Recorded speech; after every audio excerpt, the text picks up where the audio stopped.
Hello everyone, Mark Anton Audio here. Today we're going to be looking at Mikro Prism, probably the best free synthesizer you can get. Yes, completely free, available for Reactor through Native Instruments. They have a Reactor player that you can get for free, then you get Mikro Prism for free. It is an absolutely crazy synthesizer. Let's listen to some basic sounds before we talk about the controls.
Okay, so Mikro Prism is a really cool physical modeling synthesizer. And if you don't know what that means, basically this section here is the critical bit. What physical modeling does is it replicates a physical action on a real instrument. So for example, if you're playing a guitar, are you using a plectrum or are you using your fingers? Or are you using an E-bow or an actual bow for a violin? The physical thing that you hit the string with will change the resulting sound. And all physical modelers have an exciter section or something to that effect, where basically we have some different controls about what is hitting our virtual string. So we have these controls here, and it's the impulse, a noise, and then some filters.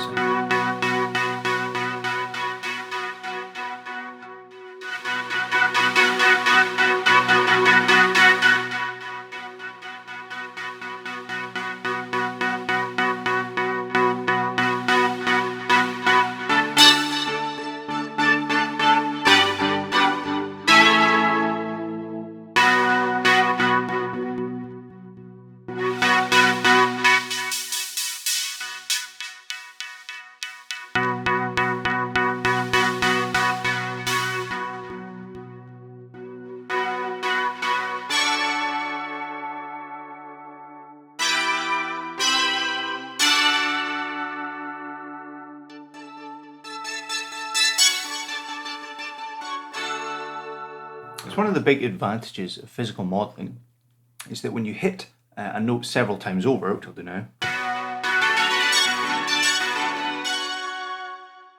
it's not just starting a new sound, but it's actually hitting the exciter on the sound that is currently active. So it means that it can become a lot more lifelike. It's not quite as static as a normal, like a normal subtractive synth one or a wavetable synth.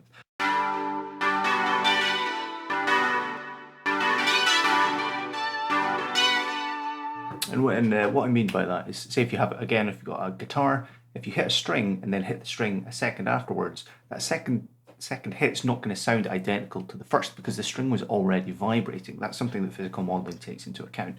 Anyway, let's play around with some more controls. So here we have the decay section. I'm actually going to put on an arpeggiator on my keyboard so I can just hold a chord and do some controls here.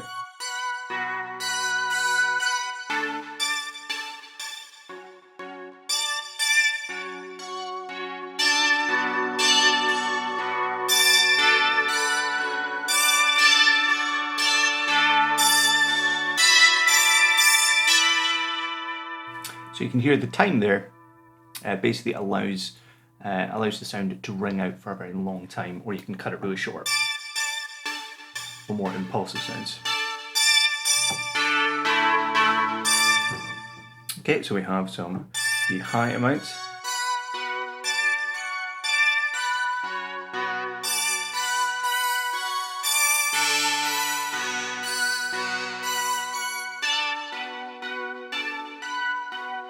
Which, as we increase it, increases the amount of higher partials. So this is a handy visualizer here that we have.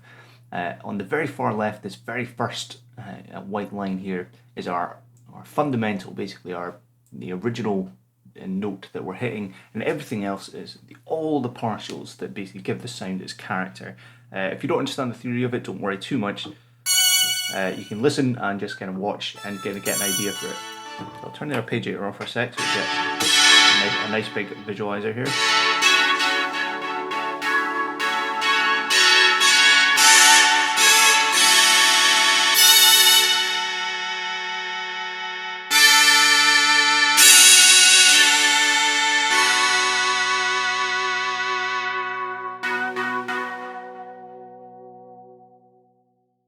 Okay, so down here we have a release control, which is for when I remove my fingers from the keyboard.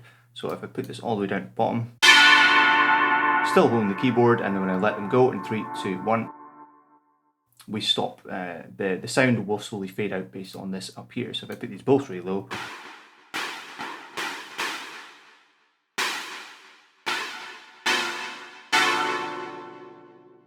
likewise if I turn this all the way up and turn this all the way up, I hit one chord, just stabbed it with my fingers, and you can hear it's going to resonate for ages. Okie doke. Right, this one actually took me a wee minute to figure out this one. It's a high pass control, or sorry, a partials control, which works with this bend thing here, which is easier to demonstrate than it is to explain.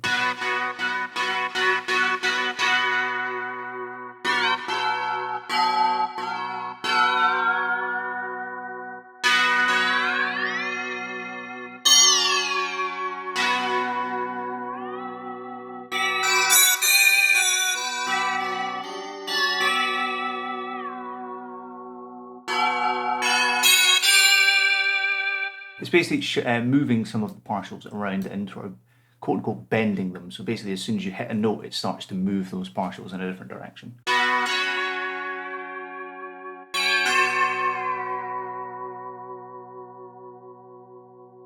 Cool if you're trying to model some perhaps more Eastern instruments.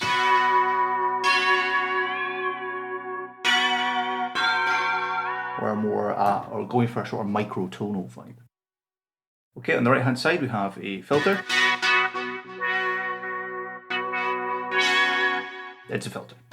Okay, this one here is really cool. So basically you can decrease the volume of everything other than the fundamentals. Remember I mentioned the fundamentals on the far left here. So all that we're left there is with the fundamental.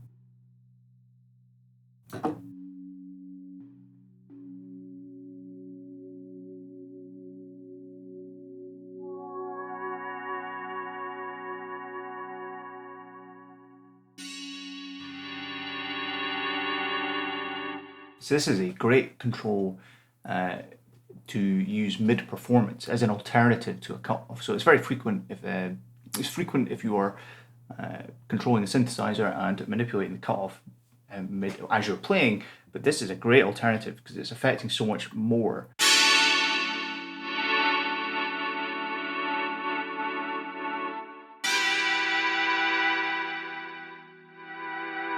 I'll do the same with the cutoff, so the difference there.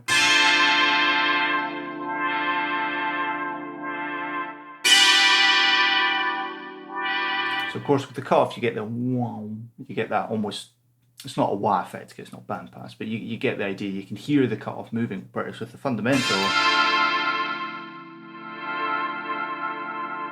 you don't get the sweep, you don't get the filter sweep, which can actually be great in some cases when you want to add expressiveness but you don't want the synth to overtake other instruments in the mix. Okay, so up here we have, again it's a nice handy visualizer here, we can change the balance between our odd and even partials. Again, I'm not going to go into the theory, that's not what this is about. You can just turn the knobs and have fun with it.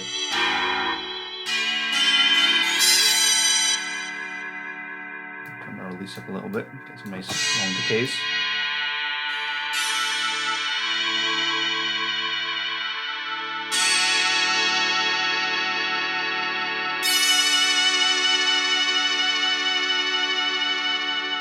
Really cool. Again, another alternative to a cutoff in a performance environment. Really cool. The shift is where things start to get a bit wackier.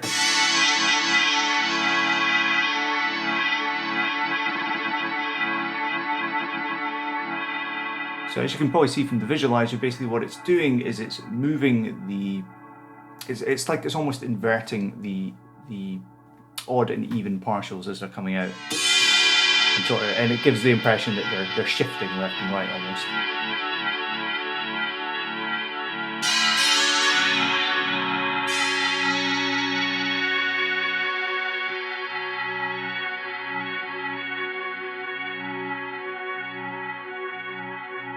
Really cool. It's almost like it gives it almost chorusy kind of effect, but that you can control and manipulate in real time. Really cool.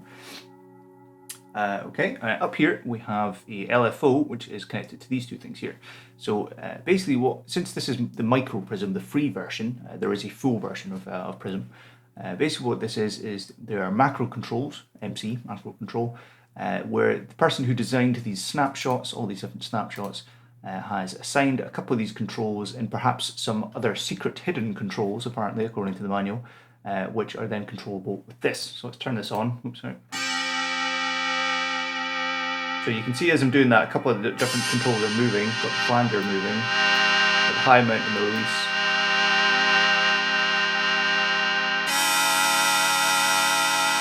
And if I click this button, it's going to assign it to this LFO. So I can set the LFO really high and the plugin goes mad. Or I can pull it down. So you get some nice movement.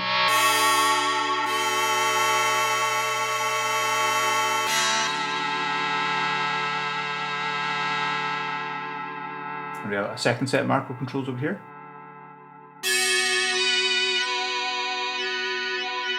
So the AB is moving. What else is moving? A high cut over here.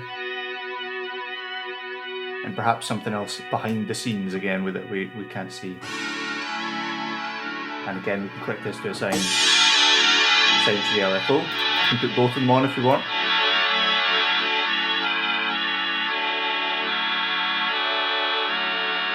So let's try another random preset. Nightmare Texture seems like a very apt name for this.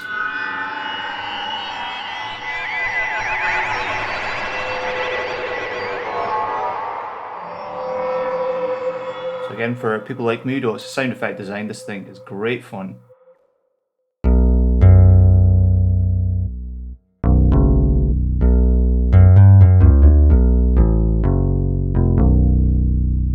So there are a couple of bass presets in here that I've actually used a couple of times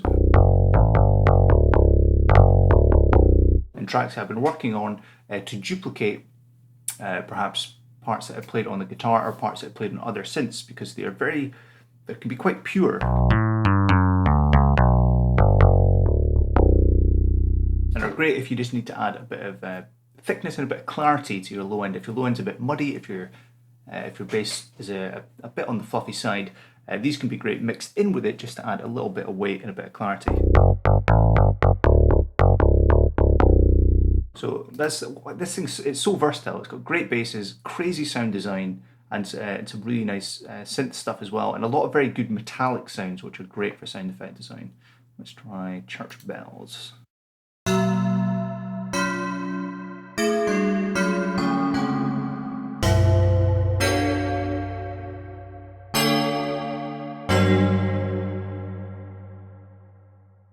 And kalimba.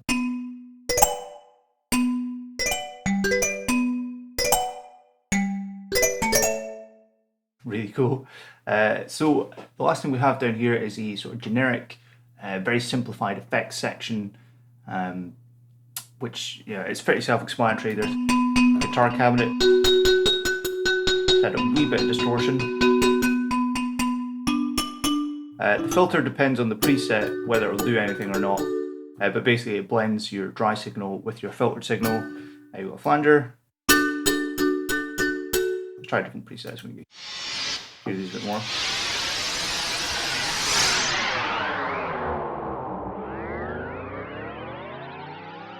We have delay and a big reverb as well.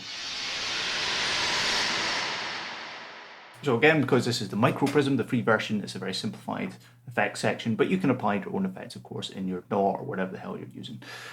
So I will say that this is probably the best free plugin going of any type, even like in terms of like EQs, compressors, anything. Mikro Prism's absolutely amazing for the incredible price of free.